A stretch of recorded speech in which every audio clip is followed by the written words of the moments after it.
Assalamualaikum warahmatullahi wabarakatuh.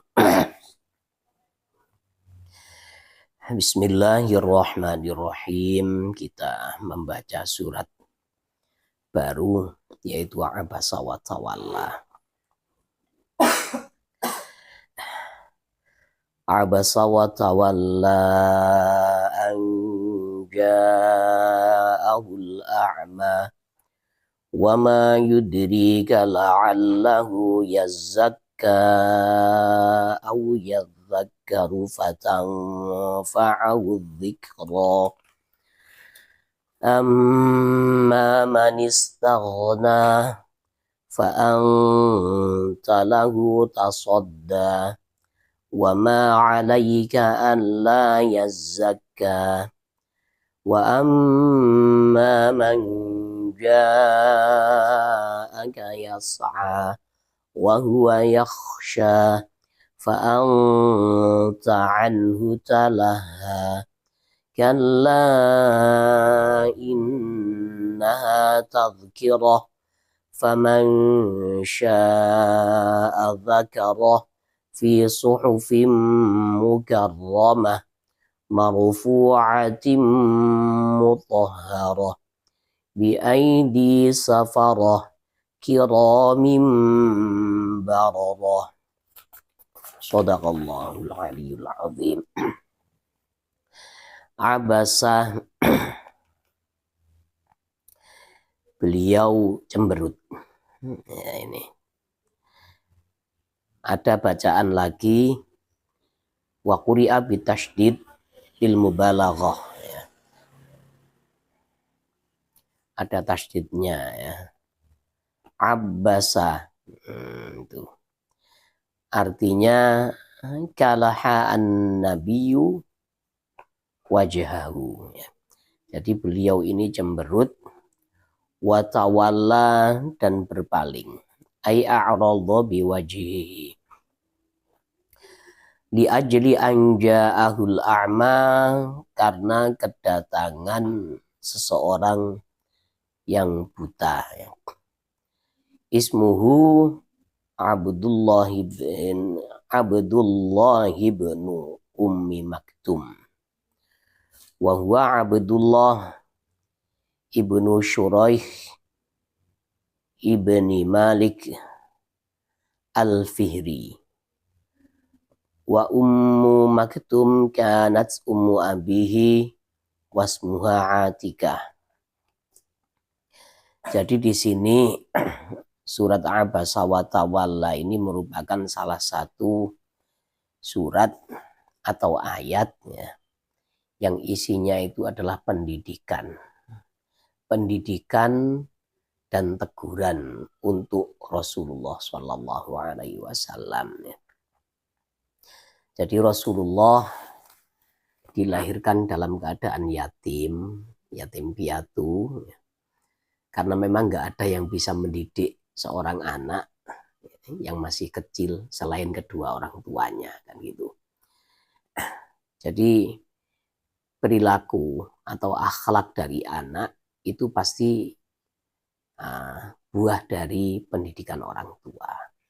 Sementara Nabi Muhammad Sallallahu Alaihi Wasallam ketika beliau ini lahir sudah tidak punya ayah, tidak punya bapak ya. Bapaknya meninggal di kota Yathrib.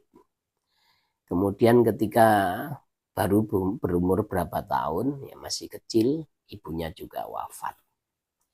Ini memang ada sirinya ya, ada rahasianya. Rahasianya adalah melatih Rasulullah Shallallahu Alaihi Wasallam untuk mandiri dari kecil. Dan yang kedua, untuk pendidikan akhlak ini langsung bukan dari siapa-siapa, langsung dari Allah Subhanahu wa taala. Kalau Allah yang mendidiknya, mendidik akhlaknya, ya luar biasa hasilnya. Kisah Nabi ini cemberut ini dikarenakan beliau itu sedang menghadapi Sonadidu Quraisy ya. pentolan-pentolan orang Quraisy. Di sini diterangkan ada Utbah, ada Syaibah, ya, yaitu dua anak dari Robi'ah. Kemudian ada Abu Jahal. Abu Jahal ini adalah Amr bin Hisham, ya. Terus ada Al-Abbas ibnu Abdil Muttalib, ya, pamannya sendiri, Sayyidina Abbas sebelum masuk Islam. Ya. Kemudian ada Umayyah bin Khalaf.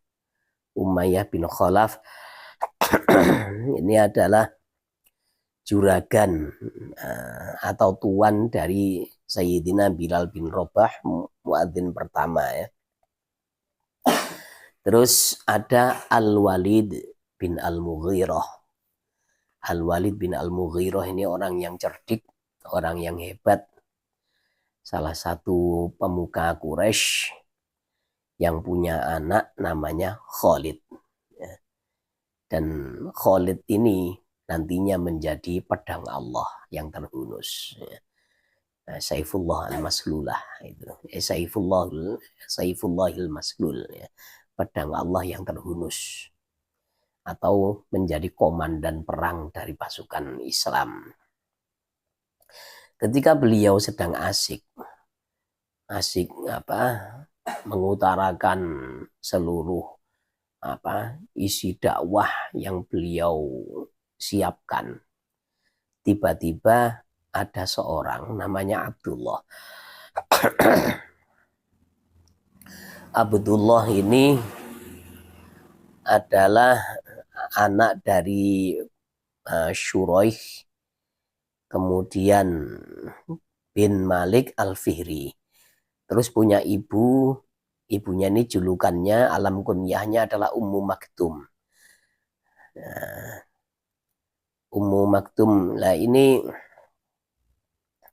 kenapa Ummu Maktum ini sebenarnya adalah ibu dari bapaknya, ya. Ibu dari Syuraih itu. Namanya sendiri adalah Atikah. Atikah binti Amir al-Makhzumi. Terus dia ini Abdullah bin Ummi Maktum adalah putra dari bibi Sayyidah Khadijah binti Khuwailid. Jadi sepupunya Sayyidah Khadijah, ya. Lah Abdullah bin Ummi Maktum ini buta, nggak bisa lihat. Tiba-tiba datang mendengar suara Nabi. Nah, beliau ini nggak tahu kondisi. Terus karena memang nggak tahu kondisi, pada waktu itu Rasulullah sedang bicara. Sayyidina Abdullah bin Ummi Maktum ini langsung memotong perkataan Rasulullah. Ya Rasulullah, aqri'ni wa'allimni mimma 'allamakallah, ya. Dan perkataan itu berulang-ulang. Terus diucapkan, ya. Ya Rasulullah, aqri'ni wa'allimni mimma 'allamakallah. Wahai Rasulullah, bacakan kepadaku dan ajarkan untukku, ya, apa-apa yang Allah ajarkan kepada engkau. Seperti itu. Nah, Rasulullah ketika ketika Rasulullah ini asik sedang bicara kok dipotong, ya pastinya ya tersinggung. Ini namanya a'radul basyariyahnya keluar. Jadi sifat kemanusiaannya itu keluar. Dalam hal ini sebenarnya kalau yang cemberut itu kita, nggak masalah. Kita sedang ajar, misalkan saya sedang asik-asik ini, terus kemudian ada orang datang, tanya-tanya nggak selesai-selesai. Saya kan agak tersinggung kan biasa, karena sedang ajar, ya. Rasulullah pada waktu itu hanya cemberut, tidak menghardik si Abdullah bin Ummi Maktum. Tidak membentak, tidak berkata apapun. Hanya cemberut kemudian pergi. Ini sebenarnya sudah akhlakul karimah. Sudah akhlak yang baik. ketika beliau merasa terganggu, pergi, nggak marah-marah. Tapi hal seperti ini untuk Rasulullah itu keburukan, merupakan suatu kesalahan. Rasulullah apalagi kondisinya kan seperti ini. Abdullah bin Umi Maktum seorang mukmin. Kemudian beliau nggak tahu kondisi di situ. Sementara yang diajak bicara oleh Rasulullah adalah pentolan-pentolan Quraisy yang tidak mau beriman. Nah, intinya harga dari keimanan Abdullah bin Umi Maktum itu lebih penting daripada sonat itu Quraisy tadi, daripada pentolan-pentolan Quraisy itu. Lebih penting Rasulullah itu ngajari itu daripada ngomong banyak-banyak kepada golongannya Abu Lahab, Abu Jahal, terus kemudian Al-Mughirah itu ya, Al-Walid bin Mughirah. Nah, ketika Nabi itu berkata banyak kepada mereka, kan ucapan Nabi ini kan nggak digubris sebenarnya, tidak memberi athar apapun kepada mereka. Nah, sementara ketika Rasulullah mengajarkan kepada Abdullah bin Umi Maktum, mengajarkan Al-Quran atau teknik ibadah, itu kan langsung dipakai. Nah, disinilah Allah itu menegur Rasulullah. Ditegur cuma dengan cara yang halus. Ya. Di sini Rasulullah salah langkah. Ya. Apakah boleh apakah tidak mustahil Rasulullah itu salah? Memang nggak mustahil. Tapi selama kesalahan itu tidak mengurangi derajat kemuliaannya, ya nggak masalah. Ya, seperti ini kan ijtihadnya kan salah Rasulullah. Ijtihadnya mengambil langkah itu salah, tapi nggak dosa gitu loh. Kalau dosa, wah mustahil. Nabi itu semuanya maksum. Ya. Nabi semuanya maksum, jadi tidak mungkin melakukan dosa. Tapi kalau kesalahan kecil atau kesalahan ijtihad, itu ya kadang-kadang terjadi. Ya ini contohnya. Dan kesalahan itu pun sebenarnya kalau bukan Nabi yang melakukan nggak salah. Nggak salah. Tapi Nabi dituntut punya akhlakun azimah. Nabi ini disetting punya akhlak yang luar biasa. Itu tidak boleh terjadi. Jadi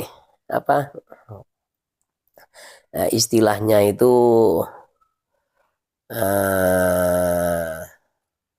dalam kata-kata itu loh, sayyiatul muqarrabin itu loh, hasanatul abror, sayyiatul muqarrabin. Kebaikan orang-orang yang baik itu kadang-kadang jadi keburukan untuk orang-orang yang dekat kepada Allah. Jadi kalau dilakukan oleh selain Rasulullah, ada orang menyela pembicaraannya, ya ini ya sah-sah saja selama tidak mengeluarkan kata kasar ini. Hei, diam, kamu ini nggak tahu saya lagi bicara dengan orang-orang besar. Nah, selama tidak itu kan nggak masalah. Dan itu pernah terjadi. Setelah kejadian Abasa wa Tawalla, kejadian itu terjadi lagi sebenarnya. Nabi sedang berkhutbah disela. Apa yang dilakukan Nabi? Ya, Nabi tidak cemberut lagi karena sudah dapat pendidikan ini. Biasanya yang datang itu yang suka menyela itu Arabi. Orang-orang dari pedesaan yang polos-polos, ya. Dari pelosok-pelosok yang punya perilaku, punya perangai yang polos. Nah, orang Jawa bilang kono unggah-unggue gitu. Ketika Rasulullah khutbah, terus ada Arabi ini berdiri, tanya pada Rasulullah. Kemudian Rasulullah seperti nggak menggubris, tetap meneruskan pelajaran yang beliau berikan kepada para sahabat. Tanya lagi nggak digubris, tetap meneruskan. Setelah beliau selesai, ya, setelah beliau selesai menerangkan apa-apa yang dibutuhkan oleh para sahabat, baru beliau tanya, siapa tadi yang tanya? Ini saya jelaskan. Jadi sikap Rasulullah ini akhlakun azimah. Ada orang tanya di tengah beliau ini sedang mengungkapkan narasi yang panjang, nggak langsung ditegur. Udah diam. Kamu ini nggak lihat saya lagi asik. Tapi dibiarkan. Nggak dijawab dulu. Nah, begitu beliau selesai, tadi tanya apa? Nah, ini kan akhlakun azimah ini. Bagus sekali. Nah, jadi sebenarnya ya banyak kejadian-kejadian ya yang di situ Rasulullah salah langkah itu ada. Ya, contohnya ketika Rasulullah itu perang dengan orang Quraisy. Ya. Rasulullah mengatur strategi. Kemudian Rasulullah ini menempatkan pasukan di sini. Terus ada salah satu sahabat itu pada waktu itu ikut musyawarah. Rasulullah, maaf, apakah Anda jenengan menempatkan pasukan di sini, ini wahyu atau sekedar pendapat jenengan? Ini hanya pendapat saya. Maaf, kalau menurut saya lebih baik di sini karena di sini dekat dengan air. Kita kalau minum kan enak. Nah itu memang ada kesalahan di situ, kesalahan mengatur strategi.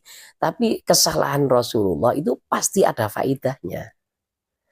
Ada faidahnya yaitu memunculkan ide-ide sahabat. Intinya seperti Rasulullah itu sebenarnya mengajari supaya sahabat itu tidak tergantung dengan pemikiran Nabi, supaya mereka itu bisa berpikir juga, bisa mengungkapkan pendapatnya gitu. Lah kalau semuanya apa kata Nabi kan nggak jadi musyawarah. Akhirnya kan pasif sahabatnya ya. Musyawarah ini. Kemudian Rasulullah mengungkapkan ini. Sudah. Nggak ada yang berani bantah, sudah nggak ada yang berani usul. Yes, apa kata Rasulullah deh, ya pasrah bongkoan. Nah, kayak gitu jadinya ya. Jadi setiap kesalahan langkah itu pasti ada faedahnya. Kemudian ada lagi di surat An-Nur, ya. Rasulullah itu salah langkah juga. Akhirnya ditegur ya. Pada waktu itu Rasulullah disuruh nikah dengan Zainab binti Jahsyin. Zainab binti Jahsyin pada waktu itu masih belum dicerai, tapi rencananya mau dicerai. Mau dicerai oleh Zaid bin Harithah. Zaid bin Harithah ini adalah putra angkat, bukan putra kandung ya. Putra angkat Rasulullah. Terus pada waktu itu Rasulullah itu takut nanti jadi bahan omongan yang memalukan. Gimana kok mertua kok nyerobot istri anaknya gitu. Mertua kok turun menikahi menantu, kan seperti itu. Nah, apa yang dikatakan Rasulullah di situ ditegur juga ya. Wa tukhfi fi nafsika ma Allahu mubdihi wa takhshan nasa wallahu ahaqqu an takhsha ya. Kau menyimpan di dalam hatimu ya, menyimpan ketakutan akan omongan manusia. Kalau kamu menampakkan syariat yang sudah aku tetapkan ini, sementara kan harusnya kau lebih takut pada aku, itu kan kata Allah seperti itu. Kemudian ada lagi ya, kalau di Al-Quran itu ada lagi kesalahan Rasulullah. Kesalahan Rasulullah pada waktu mau perang Tabuk. Pada waktu mau perang Tabuk, perang itu perang itu terjadi ketika musim panas. Banyak orang itu yang mundur, nggak mau ikut perang. Ada 3 orang ya, Ka'ab, Hilal, dan Murrah. Ini mereka orang beriman, tapi nggak ikut perang, nggak ada alasan. Ya hanya nggak ikut itu aja. Ini mendapat sanksi ini, mendapat sanksi nggak boleh disapa oleh orang seluruh Madinah. Terus ada orang yang suka buat-buat alasan. Biasanya itu adalah orang-orang munafik. Rasulullah tahu itu. Buat alasan. Akhirnya saya nggak ikut Nabi karena ya alasannya ini. Padahal Rasulullah tahu kalau dia itu hanya buat-buat alasan karena dia orang munafik. Terus Rasulullah memberi izin. Nah ini memberi ya enggak apa-apa kamu enggak usah ikut perang. Harusnya enggak boleh enggak boleh itu. Harusnya Rasulullah itu sudah kalau kamu enggak usah enggak mau perang, aku enggak butuh kamu kok. Yang lain loh banyak. Nah, itu. Ya lima adzin talahum hatta yatabayyana lakal ladzina shadaqu wa ta'lamal kadzibin. Kenapa engkau beri izin mereka? Sehingga kau padahal kau tahu sebenarnya orang yang berdusta dengan alasannya, dengan orang-orang yang benar-benar jujur. Nah itu. Jadi di Al-Quran itu ada memang disebutkan kesalahan-kesalahan yang dilakukan Rasulullah. Nah, tapi kesalahan ini tidak sampai mengurangi derajat, ya. Nggak sampai mengurangi martabat Rasulullah Shallallahu Alaihi Wasallam di mata umatnya, apalagi di hadapan Allah Subhanahu Wa Taala. Nah, ini. Wa ma yudrika la'allahu yazakka. Apakah yang membuat kamu tahu, ya? Mungkin ya, dia ini atau Abdullah ibni Ummi Maktum setelah kau beri setelah kau ajarkan Al-Quran atau ilmu-ilmu dari Allah, dia akan berusaha membersihkan dirinya sendiri, semakin taat kepada Allah dan semakin semakin tinggi keimanannya. Au yadzakkaru fatanfa'ahu dzikra, atau dia akan menerima peringatan, ya, sehingga peringatan dari engkau itu akan bermanfaat baginya. Nah, ini. Nah, terus di sini diteruskan lagi, amma manistaghna. Adapun orang yang nggak butuh, ya, tidak butuh keimanan dan Al-Quran, nah, dia ini lebih mengandalkan hartanya. Ya. Di sini tafsirannya istaghna 'anil iman wal Quran bimalihi minal mal. Gara-gara dia kaya, dia ini nggak butuh peringatan dari Rasulullah, nggak butuh iming-iming iman, nggak butuh mendengarkan Al-Quran. Fa anta lahu tasadda. Nah, maka engkau menghadapinya. Orang-orang yang nggak butuh iman, nggak mau mendengarkan Al-Quran sebenarnya. Karena mereka sudah merasa punya segalanya. Bagi orang-orang kafir, harta itu adalah segala-galanya, kan gitu. Nah, kenapa kau ibaratnya redaksinya ini sebenarnya engkau malah menghadapi mereka? Ya sebenarnya ini seperti pertanyaan, kenapa kau hadapi orang-orang yang nggak butuh itu? Gitu loh. Wa ma 'alaika alla yazakka. Wa ma 'alaika. Ma ini bisa bermakna nafi, ya. Wa ma imma nafiyatun wal jumlatu halun min dhamiri tasadda. Wal halu annahu laisa 'alaika ba'sun fi 'adami tatahhurihi minasyirki. Sedangkan kalau mereka itu tidak membersihkan diri atau mereka itu tidak beriman, tidak menghilangkan kesyirikannya lalu masuk Islam, mereka tetap kafir. Nah, kamu kan ya nggak ada masalah gitu. Kamu kan nggak dosa kalau mereka itu nggak kafir. Kenapa ngotot menghadapi orang-orang seperti itu? Terus wa amma man ja'aka yas'a wa huwa yakhsha. Adapun orang yang datang kepadamu dengan segera, ya. Orang yang sudah sudah bermata buta, datangnya ini tergesa-gesa, haus dengan ilmu dan iman, ya. Wa huwa yakhsha, sedangkan dia ini takut kepada Allah. Fa anta anhu talaha, maka engkau tidak menggubrisnya. Ai tatasyaghalu bisonadi di Quraisy, kalau kau malah sibuk dengan orang-orang atau pembesar-pembesar Quraisy, maknanya malah engkau tidak menghiraukan. Kalla, jangan begitu. La taf'al mithla dzalika, jangan berbuat semisal hal itu. Wa dzalika mahmulun ala tarkil aula. Innaha tadhkirah. Ya.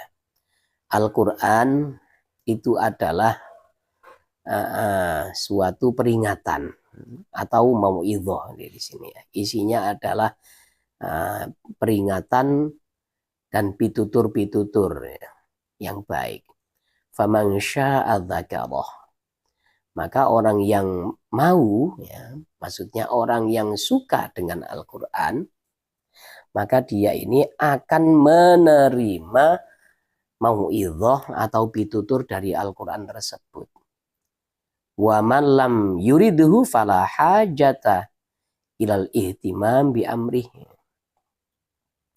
Nah, di sini ditambahi dalam tafsirnya, dan orang yang memang tidak menghendaki untuk mendengarkan Al-Quran, apalagi beriman padanya, maka yang nggak usah diambil pusing lah, ya. Nggak ada butuhnya kok kamu itu kok. Ya. Fala hajata, nggak ada kebutuhan untuk mementingkan mereka, itu nggak ada. Maksudnya orang-orang Sonadidu Quraisy ini kan dari awal itu mendengarkan Al-Quran memang sudah nggak percaya. Ngapain diambil pusing? Ngapain dihadapi terus-menerus? Ya. Ngapain kok dipenting-pentingkan? Nah, seperti itu, ya. Fi suhufin mukarramah, ya. Fi suhufin ay dzalikal Qur'anu muthbatun fi suhufin muntasikhatin minal lauhil mahfuz, ya. Al-Quran itu ditetapkan atau ditulis dalam lampiran-lampiran yang di copy paste, ya, dari lauh mahfuz, ya. Itu. Jadi tulisan Al-Quran itu sudah ada di lauhil mahfuz. Lauhil mahfuz itu isinya banyak, bukan hanya Al-Quran saja. Ya. Tapi yang Al-Quran ini ada di situ juga, itu loh, yang diturunkan oleh Allah kepada umat Nabi, ini Al-Quran. Ya, sebenarnya ya tulisan di lauh mahfuz itu banyak sekali. Irodahnya Allah, kemauan Allah, semuanya ditulis di situ, ya. Malaikat ada yang bagian nyatat. Cuma kemauan Allah untuk dilaksanakan oleh umatnya Rasulullah itu ditulis dalam Al-Quran. Ini sudah kemauan saya supaya kamu ikut ini. Sebenarnya ya kemauan Allah itu banyak, tapi yang diwajibkan untuk diikuti oleh umat Nabi Muhammad SAW ya yang ada di Al-Quran itu. Mukarramah.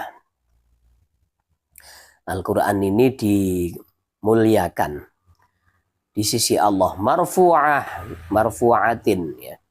Fis sama'i sabi'ah, diangkat, ditinggikan di langit nomor 7. Mutahharatin ay munazzahatin an misasi aidisyayatin. Jadi Al-Quran ini disucikan, dibersihkan dari sentuhan-sentuhan tangan setan. Jadi setan tidak bisa menyentuh lauh mahfuz. Nggak bisa. Jangankan menyentuh. Mendekat saja itu sudah nggak bisa. Dengan kelahiran Nabi Muhammad SAW, setan itu sudah nggak bisa naik untuk mencuri informasi di lauh mahfud itu nggak bisa ya. Naik ke langit sudah dijaga oleh para malaikat. Nah, ketika mereka itu berusaha untuk mencuri informasi yang diambil itu biasanya ya, oleh setan itu diberikan kepada para peramal. Nanti ada kejadian apa-apa gini. Ya sudah kena tembak nanti. Tembak dengan sesuatu yang membakar.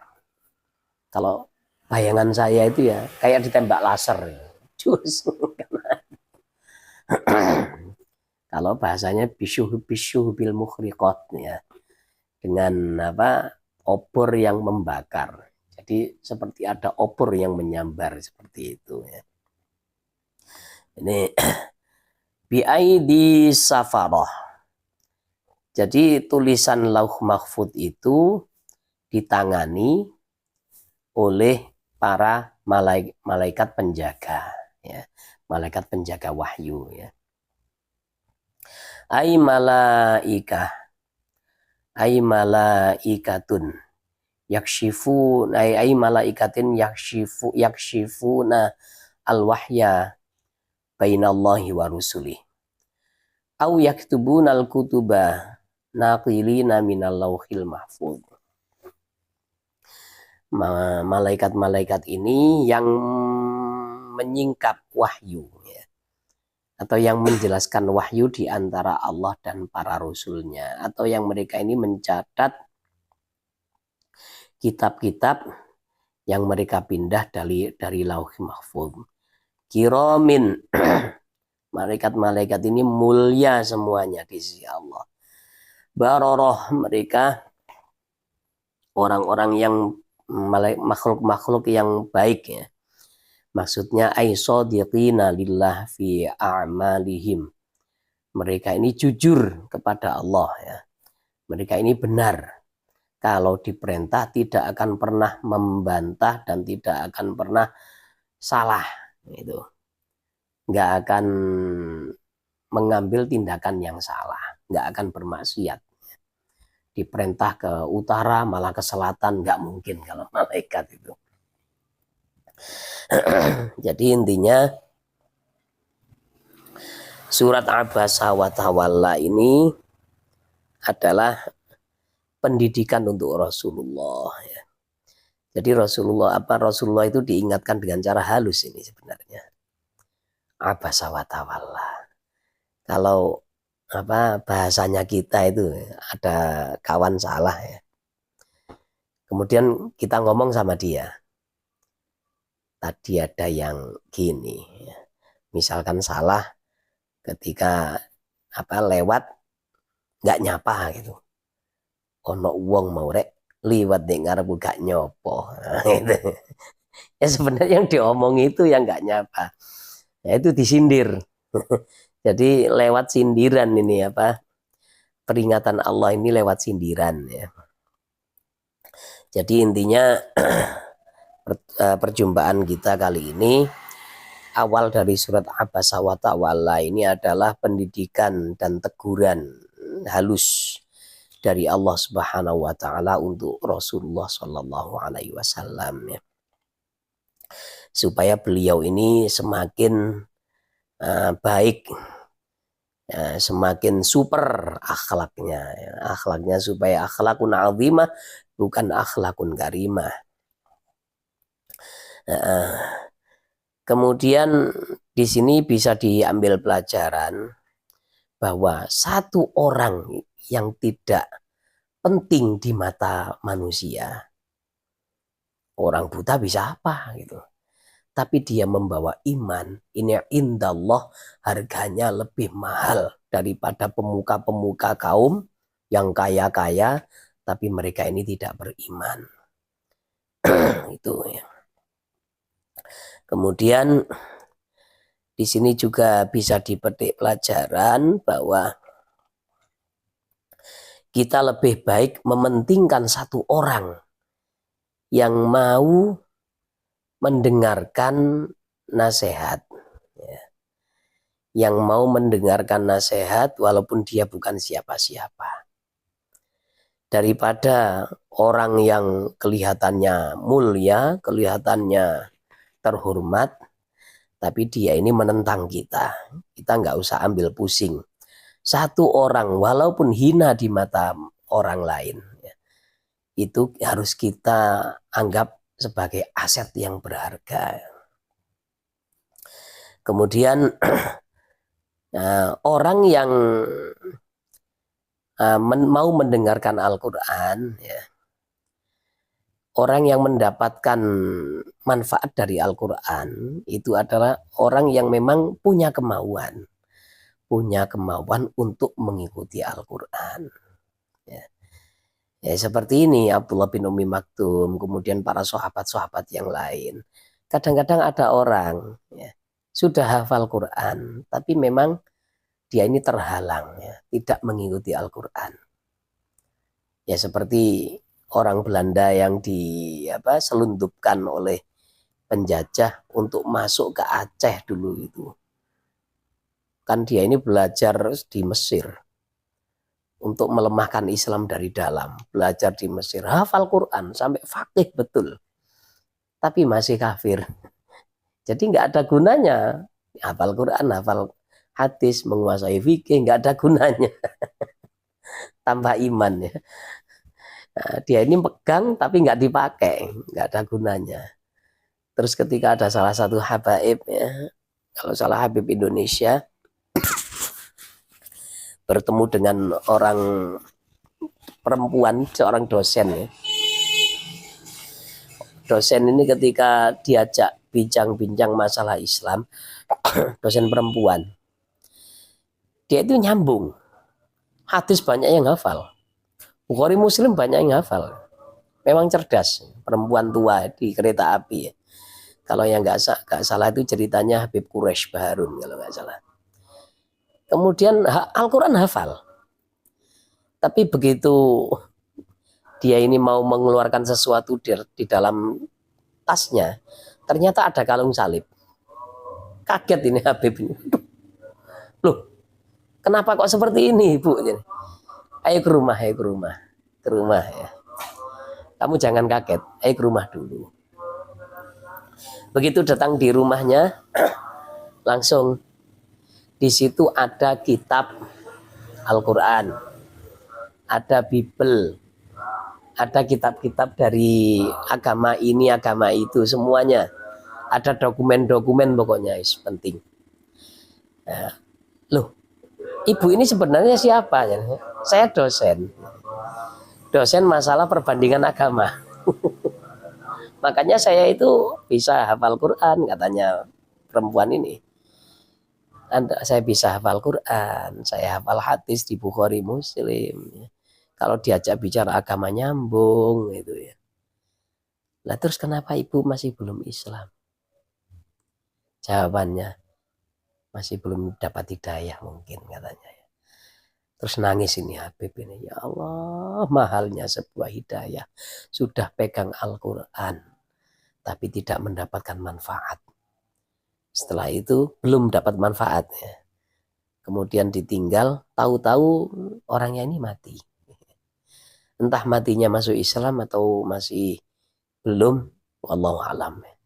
Tapi di batu nisannya itu ada tulisan An-nasu niyamun, kullun nasi niyamun, wa idza matu intabahu. Semua manusia itu seperti orang yang tertidur. Kalau mereka mati baru mereka sadar.